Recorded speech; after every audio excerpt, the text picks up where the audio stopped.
Mi amor, si estás leyendo esto es porque no regresé. Quiero que sepas que en mis últimos momentos pensé en ti, en nuestro hijo que está por nacer, en todas las cosas que nunca pude decirte. Estas palabras fueron encontradas en el bolsillo de Luis Fernández, radiooperador del vuelo LUACH, escondidas en un sobrearrugado que escribió durante su última noche en los Andes. La carta nunca llegó a su esposa, porque Luis decidió que prefería morir intentando salvarlos a todos, que vivir sabiendo que no lo intentó. Esta es su historia, y la de 16 almas que enfrentaron lo imposible. 12 de marzo de 1947, la noche antes. Mendoza, Argentina, casa de Roberto Sancho. Roberto no podía dormir. Estaba acostado en la cama, mirando el techo, escuchando la respiración suave de su esposa Laura a su lado. Ella dormía profundamente, con una mano sobre su pecho, como siempre hacía. Él le acarició el cabello suavemente, sin querer despertarla. En la habitación de al lado podía escuchar a sus 3 hijos durmiendo. Carlitos de 8 años, Ana de 6, y el pequeño Roberto Jr. de apenas 3. ¿Por qué no puedo dormir?, pensó. Había volado esa ruta docenas de veces. Conocía cada pico, cada valle, cada corriente de viento de los Andes. Pero algo le molestaba. El reporte meteorológico que había leído esa tarde decía sistema frontal acercándose. Nada grave. Pero se levantó sin hacer ruido y fue a la cocina. Encontró a Laura allí, preparando café. ¿Tampoco puedes dormir?, preguntó ella. ¿Cómo lo supiste? Te conozco, Roberto. Cuando estás preocupado, te mueves en la cama como si estuvieras luchando con algo. Él sonrió tristemente. Es solo un vuelo más. No mientas. Nunca has sido buen mentiroso. Roberto se sentó en la mesa y Laura le sirvió café. No sé qué es, pero algo no me deja tranquilo. Entonces no vueles mañana. No puedo hacer eso. Ya está todo confirmado. Siempre puedes decir que estás enfermo. Laura, Roberto, mírame. Él levantó la vista. Los ojos de Laura estaban llenos de lágrimas. Tengo miedo. ¿De qué? De que esta vez no regreses. Roberto se levantó y la abrazó. Voy a regresar. Siempre regreso. Prométemelo. Te lo prometo. Pero ambos sabían que algunas promesas no se pueden cumplir. Esa misma noche, casa de Luis Fernández. Luis estaba sentado en el suelo de la sala, con la cabeza de su esposa María en su regazo. Ella estaba embarazada de 7 meses. Luis le acariciaba el vientre suavemente, sintiendo las pataditas del bebé. Va a ser futbolista. Estoy seguro, dijo Luis sonriendo. ¿Y si es niña? Entonces será la primera jugadora profesional de Argentina. María se rió. ¿Cuándo regresas? Mañana en la noche. Es solo ida y vuelta. ¿Me prometes que tendrás cuidado? Siempre tengo cuidado. Luis, hablo en serio. Este bebé necesita a su papá. Luis se quedó callado un momento. Luego se inclinó y besó la frente de María. Nada me va a pasar. Te lo juro. ¿Me lo juras? Por nuestro hijo. Por esta familia. Te juro que voy a regresar. María le agarró la mano fuertemente. Te amo. Yo también te amo. Más de lo que las palabras pueden decir. Esas fueron las últimas palabras que María escuchó de su esposo. Esa misma noche, convento en Mendoza. El padre Julio Ramírez estaba arrodillado en la capilla. Rezaba, como hacía todas las noches desde hace 40 años. Pero esa noche era diferente. Sentía algo pesado en el pecho, una opresión, como si algo terrible estuviera por suceder. Señor, protégenos en el viaje de mañana. Cuida de todos nosotros. Y si algo debe suceder, danos la fuerza para enfrentarlo con dignidad. Terminó su oración, se persignó y se fue a dormir. No sabía que esa oración sería puesta a prueba de la manera más brutal posible. 13 de marzo de 1947, 6 de la mañana. Roberto despertó antes del amanecer. Laura ya estaba despierta, mirándolo. No digas nada, dijo él. No me hagas esto más difícil. Solo, ten cuidado. Siempre lo tengo. Se vistió en silencio. Se puso el uniforme, las alas de piloto, la gorra. Antes de salir, entró a las habitaciones de sus hijos. Carlitos dormía con su avión de juguete en la mano. Ana abrazaba a su osito. Roberto Jr. tenía el pulgar en la boca. Les dio un beso en la frente a cada uno. Los amo, mis niños. En la puerta, Laura lo esperaba. Se abrazaron en silencio durante un largo minuto. Te amo, susurró ella. Yo también. Regresa a casa. Siempre regreso. Pero cuando se alejó caminando, Laura sintió algo que nunca había sentido antes. Un vacío, como si una parte de su alma se fuera con él. Y de alguna manera, sabía que nada volvería a ser igual. 7:45 de la mañana, aeropuerto de Plumerillo. Carmen Rodríguez llegó temprano al aeropuerto. Era su sexto mes como azafata y todavía se sentía emocionada cada vez que iba a volar. Su madre le había dicho esa mañana: «Hija, ten cuidado allá arriba». «Mamá, vuelo casi todos los días». «Lo sé, pero hoy siento algo raro». «Ay, mamá, eres muy supersticiosa». «Solo, cuídate, ¿sí?» Carmen le había dado un beso y se había ido. Nunca imaginó que sería el último beso que le daría a su madre. Cuando llegó al aeropuerto, vio a la tripulación reunida. Roberto parecía tenso. Andrés Marengo, el copiloto, estaba revisando los mapas nerviosamente. Héctor Gómez, el mecánico, fumaba un cigarro tras otro. Y Luis Fernández estaba callado, con la mirada perdida. «Buenos días a todos», dijo Carmen con una sonrisa forzada. «Buenos días», Carmen respondió Roberto. «¿Lista para el vuelo?» «Siempre». Pero nadie estaba realmente listo para lo que venía. Doctor Eduardo Martínez y su esposa Patricia. El doctor Martínez era un cirujano renombrado de 52 años. Estaba emocionado porque iba a presentar su investigación en un congreso en Santiago. «Patricia, este es el momento que estábamos esperando. Si la presentación sale bien, nos pueden invitar a Estados Unidos. Estoy muy orgullosa de ti, amor». Se dieron un beso. Sería el último beso que compartirían en circunstancias normales. Carlos y María Elena Aguirre. Carlos era un empresario textil joven, de 35 años. María Elena y él habían tenido una pelea terrible la noche anterior. Él quería expandir el negocio. Ella quería más tiempo juntos. En el aeropuerto, todavía no se hablaban. «Carlos, yo, no ahora, María Elena, pero necesito decirte que lo hablamos cuando lleguemos. ¿Está bien?» María Elena bajó la mirada. «Está bien». Lo que no sabía es que muy pronto estarían aferrados el uno al otro, rogando por una segunda oportunidad. Isabel Moreno, 19 años. Isabel era una estudiante universitaria viajando sola por primera vez. Estaba aterrada. Su padre la había llevado al aeropuerto. «Papá, tengo miedo». «No tengas miedo, mi niña. Es solo un vuelo. Y si algo pasa, no va a pasar nada. Ves a tu tía y regresas en 2 días.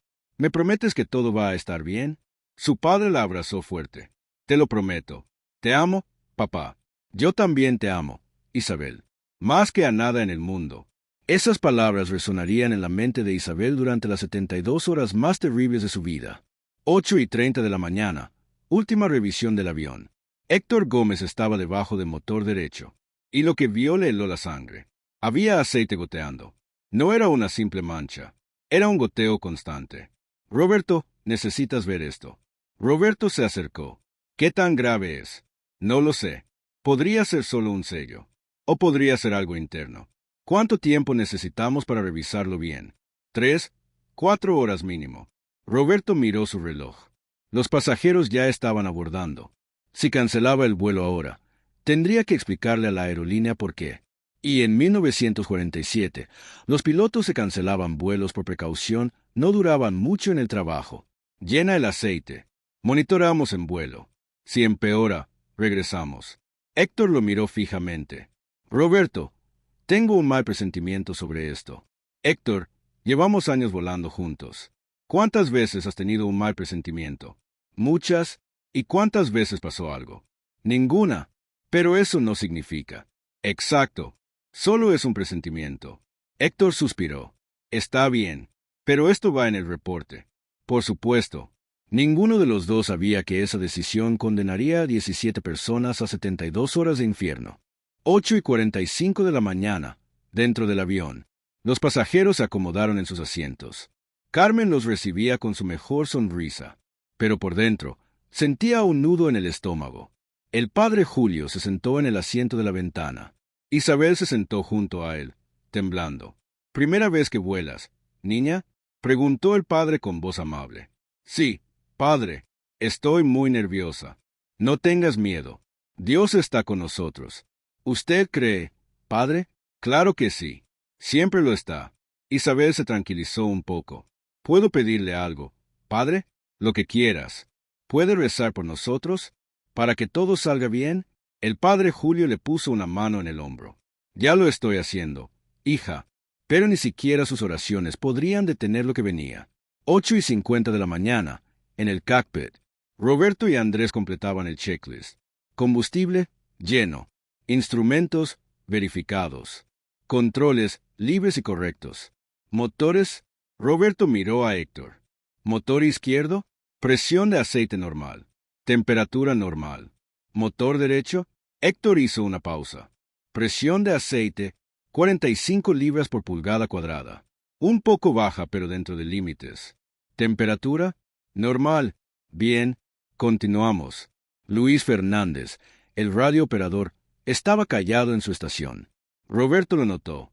Luis, ¿estás bien? Sí, comandante. Solo, pensando en María. ¿Cómo está ella? Embarazada de 7 meses. No quería que viniera hoy. ¿Por qué viniste entonces? Porque necesitamos el dinero. El bebé va a nacer pronto. Roberto asintió. Entiendo. No te preocupes. En 2 horas estarás de regreso con ella. Luis sonrió débilmente. Sí, en 2 horas. Pero pasarían 3 días antes de que alguno de ellos viera a sus familias de nuevo. Y para entonces, nada sería igual. 8:52 de la mañana. Despegue. El DC-3 rugió por la pista. Dentro de la cabina, Isabel apretaba los brazos del asiento con todas sus fuerzas. El padre Julio le susurró. Respira, niña, ya casi estamos arriba. El avión se levantó del suelo. Y por un momento, todo pareció mágico. Las montañas se veían hermosas desde arriba. El sol brillaba. El cielo estaba azul. Carmen caminó por el pasillo con una sonrisa. ¿Alguien quiere café? ¿Té? Varios pasajeros levantaron la mano. Todo parecía normal. Todo parecía perfecto. Pero las apariencias engañan. 9:15 de la mañana. Las primeras nubes. El doctor Martínez miraba por la ventana. Las nubes comenzaban a aparecer. Primero algunas blancas y esponjosas. Luego más grises. Luego negras. Patricia, ¿ves eso? ¿Qué? Esas nubes. Se ven peligrosas. No seas dramático, Eduardo. Estoy segura de que los pilotos saben lo que hacen. Sí, tienes razón. Pero no podía sacudirse la sensación de que algo andaba mal. En el cockpit, Roberto también las había visto. Andrés, ¿ese es el sistema frontal? No puede ser. Se suponía que llegaría en la tarde. Pues está aquí. Y se ve feo. ¿Regresamos? Roberto miró hacia atrás. Las nubes también se habían cerrado por donde venían. Ya estamos comprometidos. Seguimos adelante. ¿Estás seguro? No, pero no tenemos otra opción. Primer error fatal. Continuar hacia la tormenta. 9:25 de la mañana, cuando los dioses lloran. Roberto, la presión de aceite está cayendo. Héctor gritó desde su panel. ¿Cuánto? 35 libras por pulgada cuadrada y bajando. Mierda. ¿Qué hacemos? ¿Cuánto falta para cruzar el paso? 10 minutos. Roberto pensó rápido. 10 minutos. Solo 10 minutos hasta estar del otro lado. Una vez cruzados los Andes, todo sería bajada hasta Santiago. Aguanta, motor. Solo 10 minutos más. Pero el motor no aguantaría ni 5. 9:28 de la mañana. El mundo se derrumba. Comandante. Presión en 0. Temperatura crítica. Apágalo. Héctor cortó el combustible del motor derecho. La hélice se detuvo. Y de repente, el mundo cambió. El avión comenzó a vibrar violentamente. En la cabina, los pasajeros sintieron el cambio inmediatamente. Isabel gritó. ¿Qué pasa? El padre Julio la abrazó. Tranquila, niña, tranquila. Pero incluso él estaba asustado. Carlos Aguirre miró a su esposa María Elena. Por primera vez en días, sus ojos se encontraron. Y sin decir palabra, se agarraron de las manos. Fuerte, como si fueran a la guerra. Y de cierta forma, lo eran. 9:30 de la mañana, el infierno blanco. Luis, manda el Mayday. Copiado. Luis agarró el micrófono con manos temblorosas. Mayday, Mayday, Mayday. LVACH con emergencia. Motor apagado. Perdiendo altura sobre los Andes. Estática. ¿Alguien me copia? Mayday, más estática. No hay respuesta, comandante. Sigue intentando. Roberto miró el altímetro. 13.000 pies. 12.500. 12.000. No vamos a lograrlo. ¿Qué? No vamos a cruzar. Estamos muy pesados. ¿Qué hacemos? Héctor, tira el combustible. Todo. ¿Todo? Ahora, 9:35 de la mañana. La decisión imposible. Roberto miró por la ventana. Solo veía nubes. Nubes grises, densas, impenetrables. En algún lugar allá abajo estaban las montañas. Picos de 6.000 metros que podían destrozarlos en un segundo. Pero si seguían volando ciegas, eventualmente se quedarían sin altura y caerían de todas formas. Voy a bajar hasta que veamos algo. ¿Y si chocamos con una montaña? Roberto miró a Andrés a los ojos. Entonces moriremos sabiendo que lo intentamos. Roberto, es la única forma. Empujó el manche hacia adelante. 9:38 de la mañana. Cara a cara con la muerte. El DC-3 descendió hacia las nubes. 11.000 pies. 10.500. 10.000. Todavía nada. En la cabina, Carmen se aferró a un asiento. Los pasajeros estaban en silencio absoluto. Algunos lloraban. Otros rezaban. Isabel tenía los ojos cerrados, repitiendo una y otra vez. Por favor, Dios, por favor, Dios, por favor, Dios. 9.500 pies. 9.000. Ahí, por un segundo, las nubes se abrieron, y lo que vieron fue directamente del infierno.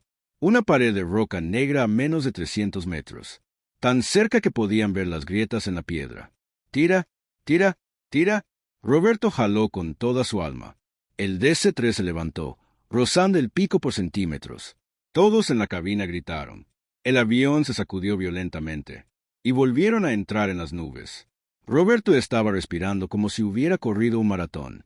Eso estuvo demasiado cerca. Roberto, no podemos seguir así.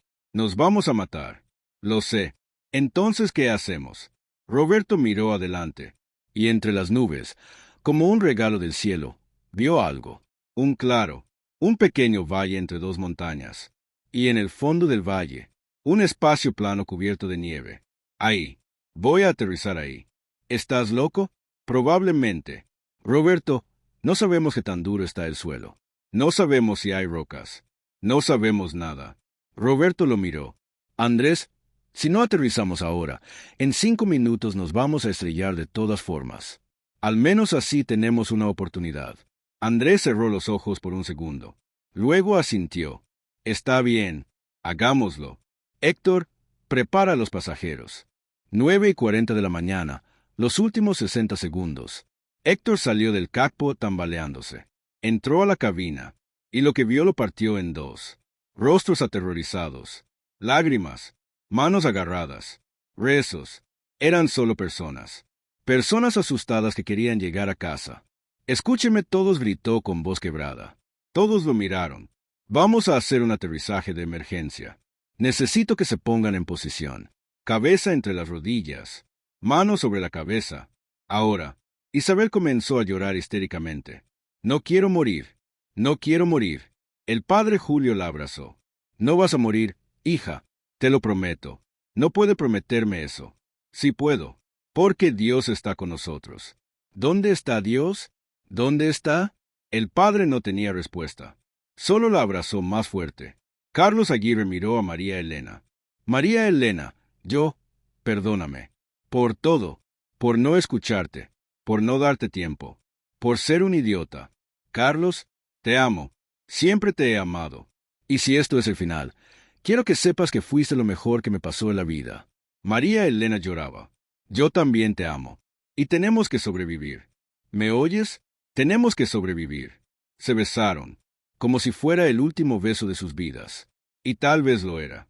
9:41 de la mañana, el último minuto. En el cockpit, Roberto comenzó la aproximación. Velocidad 120 nudos. Flaps 20. Tren abajo. Las ruedas bajaron. Andrés, cuando toquemos, corta todo. Combustible, magnetos, batería. Todo. Entendido. Y después, corre. ¿Qué? Cuando paremos, sal corriendo. No sabemos si va a explotar. Roberto, prométeme que vas a salir. Te lo prometo. Bien. El claro se acercaba. 50 metros. 30, 20, Dios, si existes, susurró Roberto. Ayúdanos. 9:42 de la mañana. El impacto. ¡Boom! El sonido fue ensordecedor. El DC-3 golpeó el hielo como un martillo contra un yunque. ¡Cra! El tren de aterrizaje derecho se destrozó instantáneamente. El ala derecha se dobló. La hélice de motor izquierdo golpeó una roca y se partió en 1000 pedazos. Es que el fuselaje se arrastró por el hielo, girando, rebotando, rompiéndose. Dentro de la cabina era el apocalipsis. Gritos, llantos, el sonido de metal desgarrándose, cuerpos golpeando contra los asientos, sangre, y luego, silencio. Un silencio tan profundo que era casi peor que el ruido. 9:43 de la mañana, los primeros segundos. Roberto abrió los ojos. No podía creer que estuviera vivo. Miró a su lado. ¿Andrés? Silencio. ¿Andrés? Estoy aquí. Andrés estaba sangrando de la frente. Mucho, pero estaba vivo. ¿Puedes moverte? Creo que sí. Entonces sal. Ahora. Roberto se desabrochó y salió tambaleándose del cockpit. La puerta hacia la cabina de pasajeros estaba atascada. Héctor, Luis, ¿me oyen? Silencio. Carmen, estamos aquí. Gracias a Dios. Roberto pateó la puerta 3 veces hasta que cedió. Y lo que vio le rompió el corazón. El fuselaje se había partido en 2. La sección trasera estaba separada por unos 15 metros. Adentro había gente herida, sangrando, llorando, todos afuera. Ahora puede explotar. 9:45 de la mañana, la evacuación. Uno por uno, los sobrevivientes salieron del avión.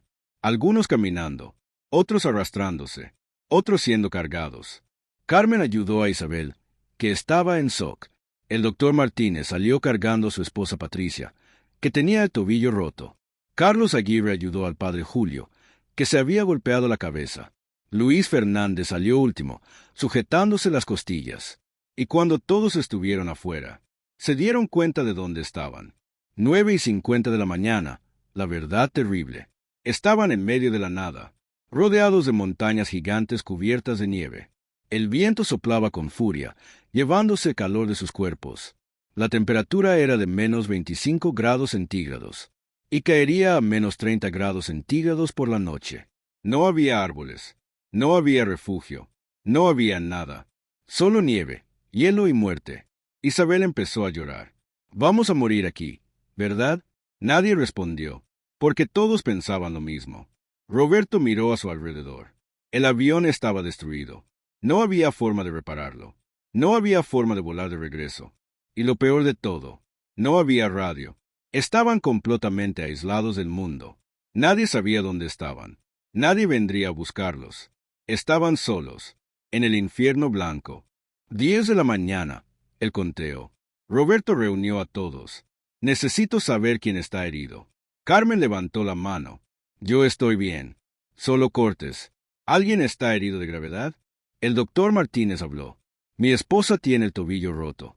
El ingeniero Paz tiene el hombro dislocado. Laura Sánchez tiene una conmoción cerebral. Y Luis tiene al menos 2 costillas fracturadas. ¿Puedes tratarlos? Con lo que tengo aquí, puedo hacer muy poco. Necesito vendas, medicinas, equipo. ¿Qué tenemos en el avión? Un botiquín de primeros auxilios básico. Nada más. Roberto cerró los ojos.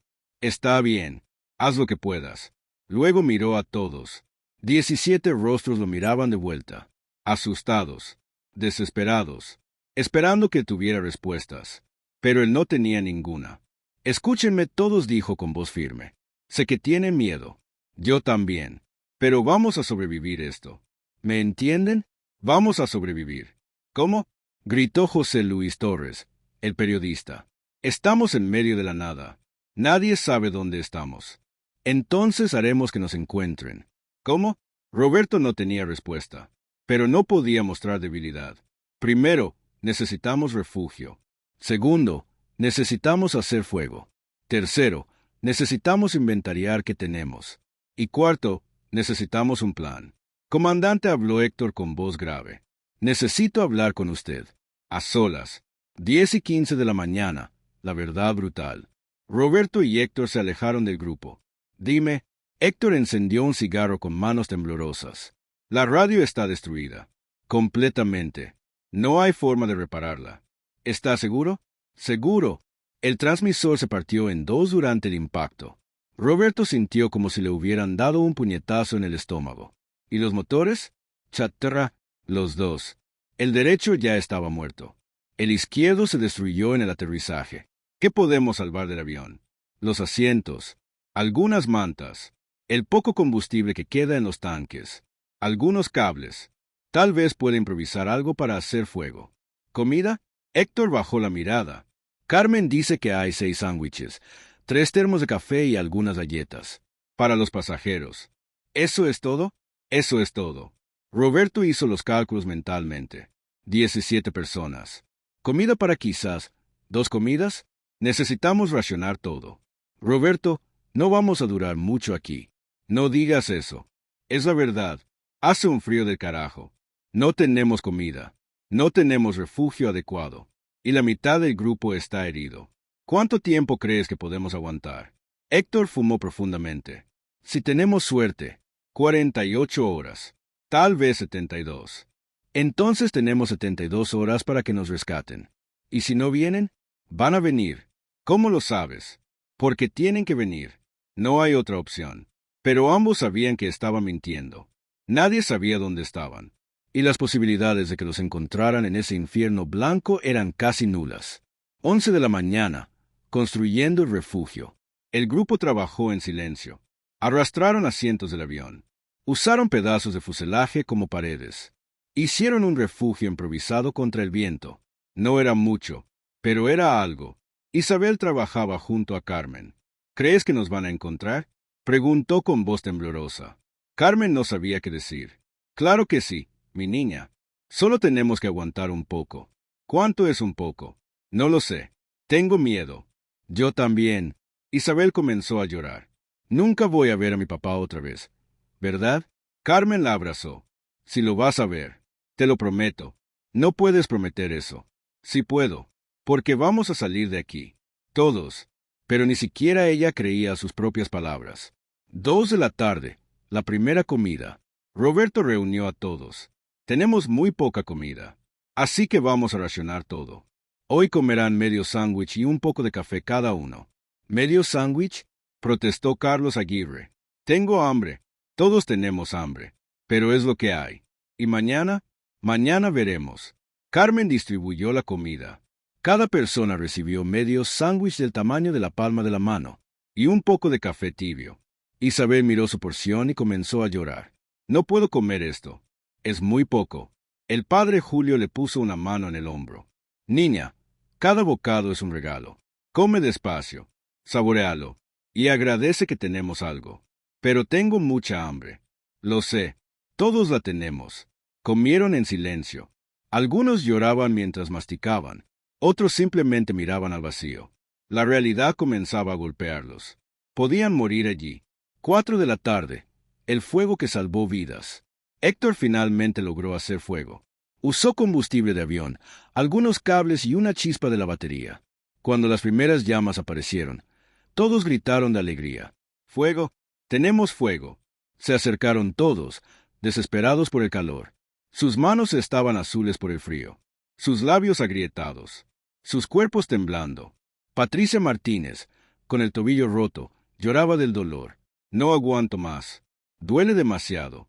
Su esposo, el doctor Martínez, la abrazó. Lo sé, mi amor. Lo sé. Pero tienes que aguantar. Por mí. Por nuestros hijos. Nuestros hijos, sollozó ella. Nunca voy a volver a verlos. Si los vas a ver. Te lo juro. Eduardo, estamos atrapados en una montaña. Sin comida, sin comunicación. ¿Cómo vamos a salir? Él no tenía respuesta. Solo la abrazó más fuerte. Y lloró en silencio. 6 de la tarde. Cuando cae la noche, el sol comenzó a esconderse detrás de las montañas. Y con él, la temperatura cayó brutalmente. Menos 28 grados centígrados. Menos 30 grados centígrados. Menos 32 grados centígrados. El viento aullaba como un animal herido. El fuego apenas los mantenía vivos. Se acurrucaron todos juntos, compartiendo el poco calor que tenían. Roberto hizo el primer turno de guardia. Se sentó solo, mirando las estrellas. y por primera vez desde el accidente, se permitió pensar en su familia. Laura, Carlitos, Ana, Roberto Jr. ¿Estarán pensando en mí? ¿Laura sabrá ya que desaparecimos? ¿Qué les dirán a los niños? Las lágrimas comenzaron a caer por su rostro. Las dejó caer libremente. Nadie lo estaba viendo. Lo siento, susurró al viento. Lo siento mucho. Debía haber escuchado. Debía haber cancelado el vuelo. Debía haber... Pero era tarde para arrepentimientos. Por favor, Dios rezó. Si me estás escuchando, protégelos. A ellos. No a mí. Ellos no merecen esto. El viento fue su única respuesta. 10 de la noche, la confesión de Luis. Luis Fernández no podía dormir. Las costillas le dolían con cada respiración. Se arrastró hasta donde estaba Roberto. Comandante, ¿puedo hablar con usted? Claro, Luis. ¿Qué pasa? Luis sacó un sobrearrugado de su bolsillo. Si algo me pasa, ¿puede darle esto a mi esposa? Roberto miró el sobre. No va a pasar nada. Comandante, por favor. Roberto tomó el sobre. ¿Qué es? Una carta. Para María. Y para nuestro hijo.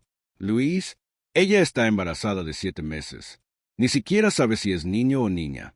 Y yo tal vez nunca lo conozca. La voz de Luis se quebró. Le prometí que iba a regresar. Le juré por nuestro hijo que nada me iba a pasar. ¿Y ahora qué? Voy a morir en esta montaña y ella va a quedarse sola con el bebé. No vas a morir. ¿Cómo lo sabe? Porque no voy a permitirlo. Luis lo miró con ojos llenos de lágrimas. Comandante, tengo 25 años. Apenas me casé hace 8 meses. Iba a ser padre. Iba a tener una familia. ¿Por qué me tiene que pasar esto? Roberto no tenía respuesta. Solo puso una mano en su hombro. Luis, escúchame bien. Vas a conocer a tu hijo. Vas a verlo crecer. Vas a enseñarle a caminar, a hablar, a reír. ¿Me entiendes? Porque vamos a salir de aquí. ¿Cómo puede estar tan seguro? Porque no tenemos otra opción. Luis asintió débilmente y guardó la carta de vuelta en su bolsillo. Pero ambos sabían que tal vez nunca llegaría a su destino. 14 de marzo, 6 de la mañana. El amanecer fue brutal. 3 personas no despertaron. Bueno, sí despertaron, pero no podían moverse. La hipotermia había comenzado a hacer su trabajo. El ingeniero Ricardo Paz tenía los labios azules. Laura Sánchez, la profesora, tenía las manos congeladas. Y Tomás Benítez, el jubilado de 67 años, apenas respiraba. El doctor Martínez los revisó uno por uno. Necesitan calor. Ahora, o no van a durar mucho. ¿Qué podemos hacer? Preguntó Roberto. Acercarlos al fuego. Y que alguien se acueste con ellos para compartir calor corporal. Carmen se ofreció inmediatamente. Yo lo hago. Se acostó junto a Laura, abrazándola. María Elena Aguirre hizo lo mismo con el ingeniero Paz. Y el padre Julio se acostó junto a Tomás. Aguante, don Tomás le susurró. Su hija lo está esperando en Chile. No se puede rendir ahora. Pero Tomás apenas podía hablar. Padre, no creo que... No, no diga eso. Va a salir de aquí. Estoy tan cansado. Lo sé, pero tiene que luchar. Tomás cerró los ojos. Y el padre Julio rezó como nunca había rezado en su vida. 8 de la mañana, sin comida. Comandante, tenemos un problema. Héctor se acercó a Roberto con cara de preocupación. ¿Qué pasa? La comida se acabó. ¿Cómo que se acabó? Anoche alguien se comió 2 sándwiches que estaban guardados. No sé quién fue. Roberto sintió la rabia subir por su garganta. ¿Quién fue? Gritó al grupo. Todos lo miraron asustados. ¿Quién se comió la comida? Silencio. Contesten. Finalmente, José Luis Torres, el periodista, levantó la mano. Fui yo. ¿Cómo pudiste? Tenía hambre. Mucha hambre. No aguantaba más. Esa comida era para todos. Ya lo sé, pero no pude controlarme. Roberto caminó hacia él con furia. Andrés lo detuvo. Roberto, tranquilo. Este idiota condenó a todos. Ya lo hizo. Gritarle no va a cambiar nada. Roberto respiró profundo. Tenía razón. Se volteó hacia el grupo. Escúchenme bien. Ya no tenemos comida. Absolutamente nada. Así que a partir de ahora, solo tenemos 2 opciones. Esperamos el rescate, o alguien baja de la montaña a buscar ayuda. ¿Bajar? Dijo Carlos. Es imposible. Son kilómetros de nieve. Lo sé. Pero si nadie viene a buscarnos en las próximas 24 horas, no tendremos otra opción. Isabel levantó la mano con voz temblorosa. Comandante, ¿cuánto tiempo podemos aguantar sin comida? Roberto la miró. No quería mentirle. En estas condiciones, con este frío, tal vez 3 o 4 días. Después el cuerpo empieza a apagarse. ¿Y después? Después, nos morimos. El silencio fue absoluto, porque todos acababan de entender la verdad. O los rescataban en las próximas 48 horas, o todos morirían en esa montaña. 10 de la mañana, la señal desesperada. Tengo una idea, gritó Andrés. Todos lo miraron. Podemos hacer una señal con pedazos del avión. Algo que se vea desde el aire. ¿Cómo qué? Un sos gigante. Usamos los asientos, las puertas, cualquier cosa brillante que refleje el sol. Roberto asintió. Es buena idea. Hagámoslo. Durante las siguientes 2 horas, todos trabajaron juntos. Incluso los heridos ayudaron como pudieron. Arrastraron piezas del avión. Las acomodaron en la nieve formando letras gigantes. SOS. Cada letra medía 10 metros de largo. Cuando terminaron, retrocedieron para ver su trabajo. Se ve bien, dijo Héctor. ¿Creen que alguien lo vea? Preguntó Isabel. Si alguien pasa volando por aquí. Sí. ¿Y si nadie pasa? Nadie respondió. Porque esa era la pregunta que todos tenían miedo de hacer. 2 de la tarde, el avión de búsqueda. Escuchen eso. Miguel Ángel Rojas, el estudiante de medicina, gritó señalando al cielo. A lo lejos, muy débil, se escuchaba un sonido. El ronroneo de un motor de avión. Es un avión. Nos están buscando. Todos comenzaron a gritar como locos. Aquí, estamos aquí. Agitaban los brazos desesperadamente. El sonido se acercaba. Más fuerte. Más cerca. Ahí está. Un pequeño punto en el cielo. Un avión de búsqueda. Nos van a ver. Miren el SOS. El avión se acercó. Pasó justo por encima de ellos. Tan cerca que podían ver la matrícula. Aquí estamos. Aquí. Pero el avión siguió de largo. No cambió de rumbo. No dio vueltas. No dio señales de haberlos visto. No. No se vayan. Por favor. El sonido comenzó a alejarse. Cada vez más débil. Hasta que desapareció por completo. Silencio. Isabel cayó de rodillas en la nieve. No nos vieron. No nos vieron. Carmen se arrodilló junto a ella. Volverán. Tienen que volver. ¿Y si no vuelven? Volverán. ¿Cómo lo sabes? Porque tienen que hacerlo. Pero en su corazón, Carmen sabía la verdad. Desde el aire, eran invisibles. La nieve blanca camuflaba todo. El SOS que habían hecho con tanto esfuerzo no se veía desde arriba. Estaban solos. Y nadie vendría a salvarlos. 6 de la tarde, la decisión imposible. Roberto reunió a Héctor, Andrés y Luis. Necesito que sean honestos conmigo. ¿Cuánto tiempo podemos durar así? Héctor encendió un cigarro. 24 horas. Tal vez 36. Después la gente empezará a morir. ¿Quiénes están peor? Tomás, el viejo. No va a durar la noche. Laura, la profesora, está muy débil. Y el ingeniero Paz está en mal estado. ¿Y los demás? Aguantarán un poco más. Pero todos estamos débiles por la falta de comida. Roberto asintió. Entonces mañana temprano, alguien tiene que bajar. ¿Bajar a dónde? Preguntó Andrés. A donde sea. A buscar un pueblo. Una estancia. Cualquier cosa. Roberto, no sabemos qué tan lejos estamos de la civilización. Podrían ser 10 kilómetros o 100. Lo sé. Pero no tenemos otra opción. ¿Quién va a ir? Roberto los miró uno por uno. Yo. No, dijo Héctor inmediatamente. Tú eres el comandante. Te necesitan aquí. Entonces, ¿quién? Silencio. Finalmente, Luis habló. Yo voy. Luis, tienes costillas fracturadas. Lo sé. Pero puedo caminar. Y alguien tiene que hacerlo. Es una misión suicida. Lo sé. ¿Por qué quieres ir? Luis sacó la carta de su bolsillo. Porque tengo que volver con mi esposa. Con mi hijo. Y si me quedo aquí, no voy a lograrlo. Roberto lo miró con respeto. Luis, déjeme intentarlo, comandante. Por favor. Roberto asintió lentamente. Está bien, pero no irá solo. Andrés, tú vas con él. ¿Yo? Tú. Son los dos más jóvenes y más fuertes. Si alguien puede hacerlo, son ustedes. Andrés miró a Luis. Luis asintió. Está bien, dijo Andrés. Lo haremos. Saldrá mañana al amanecer. Llevarán lo poco que tenemos. Y caminarán hacia el este, siguiendo el valle. Con suerte encontrarán un río. Y el río los llevará a algún lado. Y si no encontramos nada, entonces que Dios los ayude. 10 de la noche, la última confesión. El padre Julio reunió a todos alrededor del fuego. Mis hijos, sé que están asustados.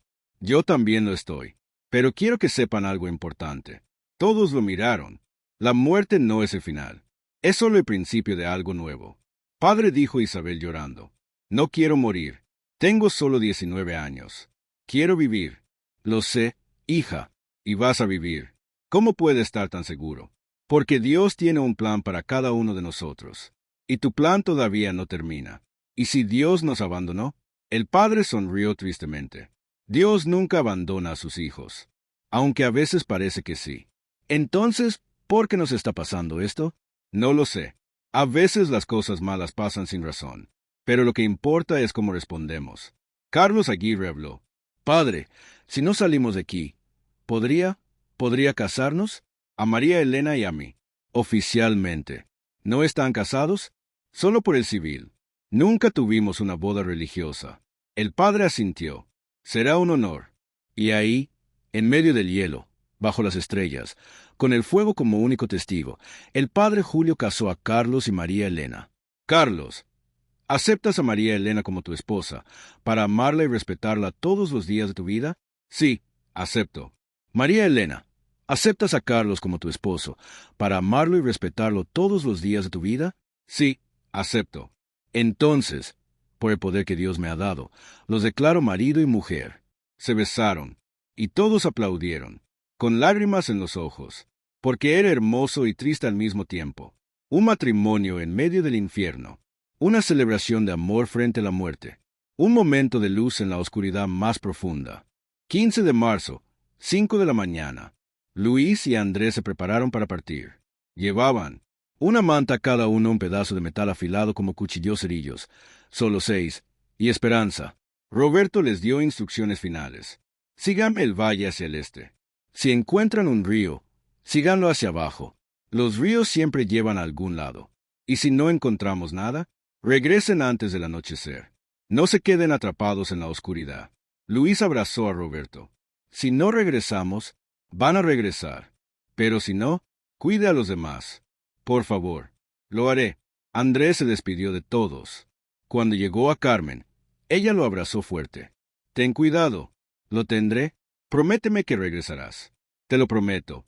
Andrés, yo necesito decirte algo. ¿Qué? Carmen lo miró a los ojos. Siempre me has gustado. Desde el primer día que te vi. Andrés se quedó sin palabras. Carmen, solo necesitaba que lo supieras. Por si no vuelves. Él le acarició la mejilla. Voy a volver. Y cuando lo haga, vamos a tener una conversación muy larga sobre esto. Ella sonrió entre lágrimas. Más te vale. 6 de la mañana, la partida. Luis y Andrés comenzaron a caminar. La nieve les llegaba hasta las rodillas. El viento les cortaba la cara, pero seguían adelante, paso a paso, metro a metro. Detrás de ellos, el grupo los miraba alejarse. Isabel lloraba. No van a lograrlo. El padre Julio la abrazó. Si van a lograrlo, ten fe. Ya no tengo fe, padre. Entonces yo tendré fe por ti. 8 de la mañana, la muerte de Tomás. Comandante, venga rápido. El doctor Martínez gritó desde el refugio. Roberto corrió. Tomás Benítez, el jubilado de 67 años, había dejado de respirar. ¿Está? Sí, acaba de morir. Roberto cerró los ojos. Era la primera muerte, pero sabía que no sería la última. El padre Julio llegó y comenzó a rezar. Padre nuestro que estás en los cielos, recibe a tu hijo Tomás. Él fue un buen hombre, un hombre que amó a su familia, que trabajó duro toda su vida, y que merece descansar en paz. Todos bajaron la cabeza. Algunos lloraban. ¿Qué hacemos con el cuerpo?, preguntó Héctor. Lo enterramos en la nieve, dijo Roberto con voz quebrada. ¿Y después? Después seguimos viviendo. Por él, por todos los que nos esperan en casa. Enterraron a Tomás en una tumba poco profunda en la nieve. Pusieron una cruz improvisada hecha con pedazos de metal. Y siguieron adelante, porque no tenían otra opción. 12 del mediodía, Luis y Andrés perdidos. Luis y Andrés habían caminado durante 6 horas, y no habían encontrado nada. Solo nieve, montañas, más nieve. Andrés, creo que estamos perdidos. No estamos perdidos. Estamos siguiendo el valle como dijo Roberto, pero no hemos visto nada. Ni un árbol, ni un animal, nada. Tiene que haber algo más adelante. ¿Y si no lo hay? Andrés se detuvo. Miró a su alrededor. Nada más que blanco hasta donde alcanzaba la vista. Entonces estamos jodidos. Luis se sentó en la nieve, agotado. No puedo más. Me duelen las costillas. Tengo frío. Tengo hambre. Luis, levántate. No puedo. Si puedes. No puedo. Andrés lo agarró por la camisa. Escúchame bien.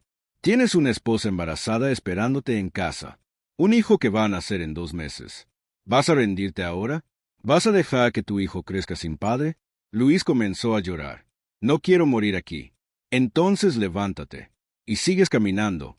No puedo. Sí puedes. Y lo vas a hacer. Ahora. Luis lo miró con ojos llenos de lágrimas. Luego, lentamente, se levantó. Está bien. Sigamos. Así se habla. Y continuaron caminando. 3 de la tarde. El milagro. Andrés, mira, Luis señalaba hacia adelante. A través de la nieve, vieron algo increíble. Humo. ¿Es? Es humo. Hay alguien ahí. Comenzaron a correr, tropezando, cayendo, levantándose, corriendo de nuevo. Y entonces lo vieron. Una cabaña. Una pequeña cabaña de madera en medio de la nada. ¿Hay alguien? ¿Socorro? ¿Ayuda? La puerta se abrió.